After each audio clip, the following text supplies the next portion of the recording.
Eva del Aire. Welcome back to my channel.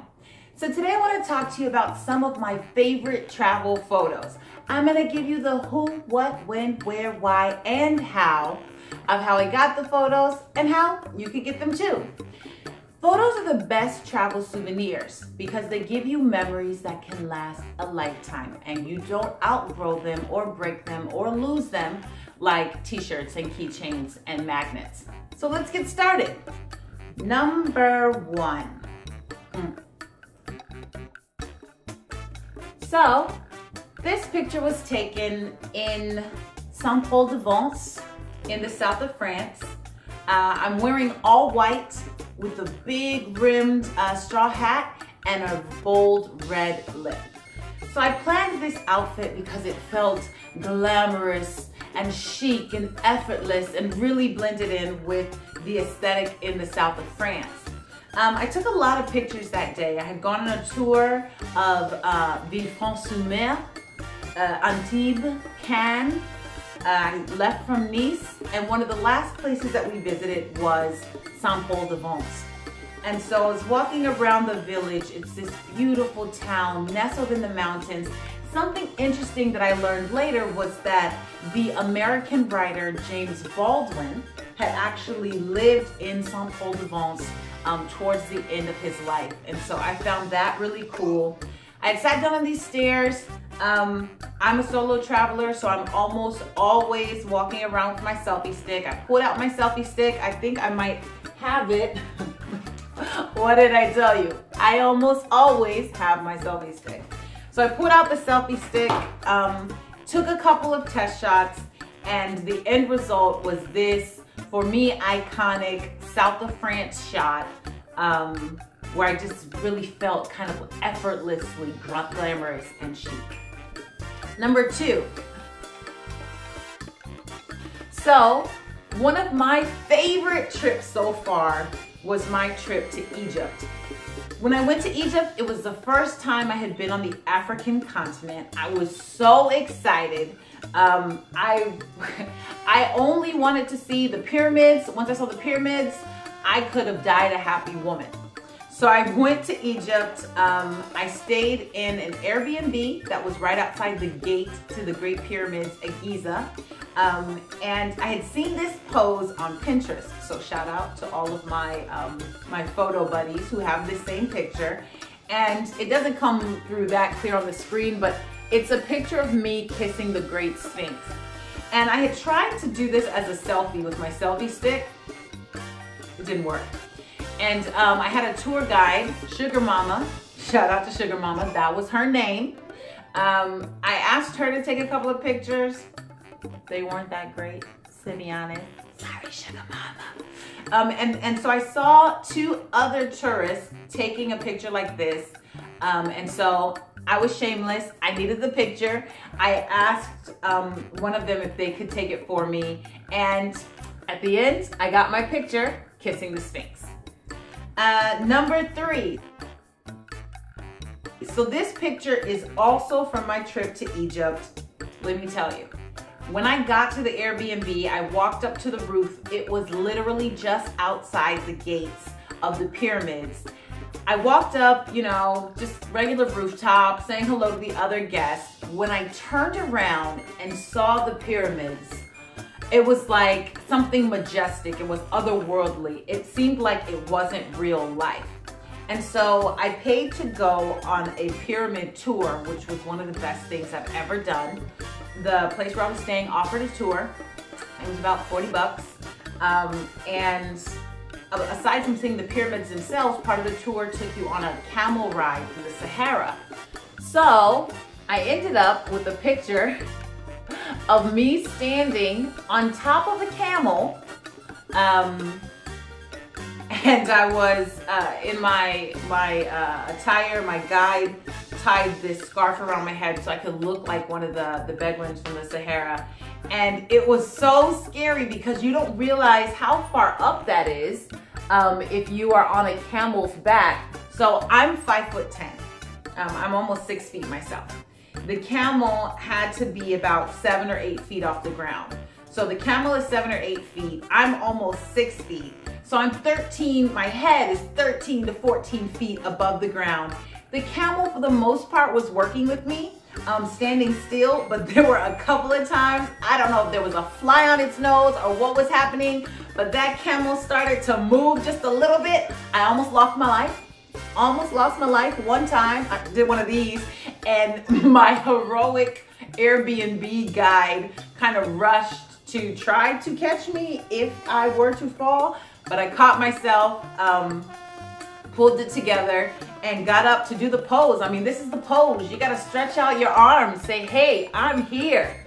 I am here, Egypt. This is a fun picture. So, in the summer of 2016, my mom and I went to Australia. We found an amazing deal. It was round trip from Atlanta to Sydney, $484 round trip, right? We each had our own seat. And we booked an Airbnb in Bondi Beach.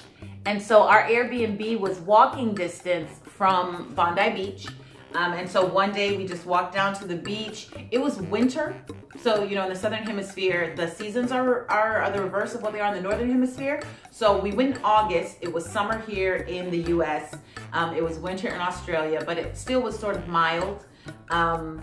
And, you know, I don't like to take boring pictures. So the more that you see my pictures, the more that you learn, you'll see that, yeah, I don't like to take boring pictures. And if I feel like things are getting too repetitive, then I'll just mix it up. And so I think I took some pictures like standing on my feet on the beach. I have one where I was doing a back bend in days where I was much more flexible. And then this was my handstand. And to be honest, I was probably in that pose for 1 second, maybe 2. And my mother, who was my travel buddy, she was able to capture me appearing to hold a handstand when in reality I was definitely about to fall. So this picture was taken in Lisbon, Portugal. And Lisbon is one of my favorite cities in the world. Lisbon has so many different personalities, so many things to love. It's part old European city. It's part modern metropolis. The hills make it seem like San Francisco, the streetcars, and they have a bridge called the Ponte 25 de Abril that looks exactly like the Golden Gate Bridge. And so depending on which part of the city you're in, you get a different personality and a different experience. So in this picture, I was at a conference. I was presenting research, and afterwards they took us to a reception. This was the rooftop of the, I think this was the Centro Galego, so the Galician Center in Lisbon. I'm not sure that I was actually supposed to be on the roof. If I wasn't, you know, que me perdone, lo siento. But yeah, I just remember, again, arms outstretched, that's kind of my victory pose. Like I did it, I made it, and that was where I was when I was on top of the Centro Galego in Lisbon. So one of my favorite pictures, this was actually, without qualification, my favorite travel picture for several years. In the summer of 2012, I did this crazy European trip right before classes started again in the fall. So I started in Spain. From Spain, I went to Italy. From Italy, I went to France. From France, I went to Portugal. From Portugal, I went to the Basque Country, and I was just going everywhere that I possibly could. I had never been to Italy. It was my first time. I started in Rome, amazing city, so iconic. And one of the places I knew that I had to go was to the Leaning Tower of Pisa in Pisa. And so, again, I'm a solo traveler. At that point, I don't know if selfie sticks had been invented. It was 2012. Somebody can tell me if I'm wrong. But I didn't have a selfie stick. Or maybe they had them and I didn't believe in them. And so I was trying to take my own pictures. I asked one of the things when I used to travel, I would ask you know, a fellow tourist, somebody, if they could take the picture for me. And then if I didn't like the picture, they would say, oh, how's the picture? I would say, oh, it's great. Thank you so much. But if it was not great, then I would just ask somebody else. So for this picture, I had asked a couple of people to take pictures for me. They did not turn out right. But I met some gentlemen who spoke Spanish. And because they spoke Spanish, I could explain to them exactly what it was I was going for. And at the end, we got this picture where I appear to be holding up the Leaning Tower of Pisa with my own strength. And this picture was from that same summer. So the same summer that I was enamored of Italy and the Leaning Tower of Pisa, I went to Paris for the first time. And I was talking with a friend last week about Paris. There's generally two reactions to Paris. Usually people fall into two camps. Either they will rave about Paris. It's the best thing since sliced bread. It's the most beautiful. It's the most romantic. It's the most iconic. Or they will be unimpressed by Paris, the city of lights, the city of love, and they will say, you know, it was all right, but it wasn't all that. So when I went, the first day that I was there, I was in that second group. I was like, hey, you know, I mean, it's all right, but like, it's not all that. And then I remember, I was like, you know, I was like, it's like New York. It's just like a big city. Like, how is this different from what I know? And then I remember I left whatever part of the city I was in. I can't even tell you what part I was in. And I got closer to the River Seine. And I saw the Notre Dame. And I went to the Quartier Latin. And I walked down the Champs-Élysées. And I went to the Eiffel Tower. And I had taken some pictures on that green. Like there's a lawn in front of the Eiffel Tower. I had taken some pictures on that grass. And then I made it up to that landing that's across the street from the Eiffel Tower. And I tried to take some pictures for myself. It didn't really work out. And eventually, some other tourists were passing. And I asked them if they could take a picture for me. And I committed. I put my hands above my head. I tried to make myself look like a tower. And I feel like I pulled it off. So that's one of my favorite pictures too. I call us the Twin Towers. And this is the last picture. This was the summer of 2013. I had traveled to India for a conference and we were in Delhi. And so we went to the conference, you know, I was really excited. I got a sari made. I love the food because I'm vegetarian. They had so many options for vegetarians. And I was there with one of my classmates from grad school, and we said, you know, we're in India. We can't leave India without seeing the Taj Mahal. So we paid for a tour that would take us down to Agra, where the Taj Mahal is located. And, you know, we had a guide and he was taking all these pictures. And our guide knew a secret. He knew how to make you fly. So we were at the Taj Mahal. We were taking all these different pictures. And there's kind of this raised platform that's in front of the actual white building, the iconic kind of facade of the Taj Mahal. And so there's this raised platform. And we're standing on the platform. So this guide, I mean, he earned every bit of his tip. He gets down off the platform and there's a lower kind of ground level area. I don't know if he was laying on the ground, he was crouching down. And so he tells me, jump as high as you can. In reality, for this picture, I'll have to show you guys another version.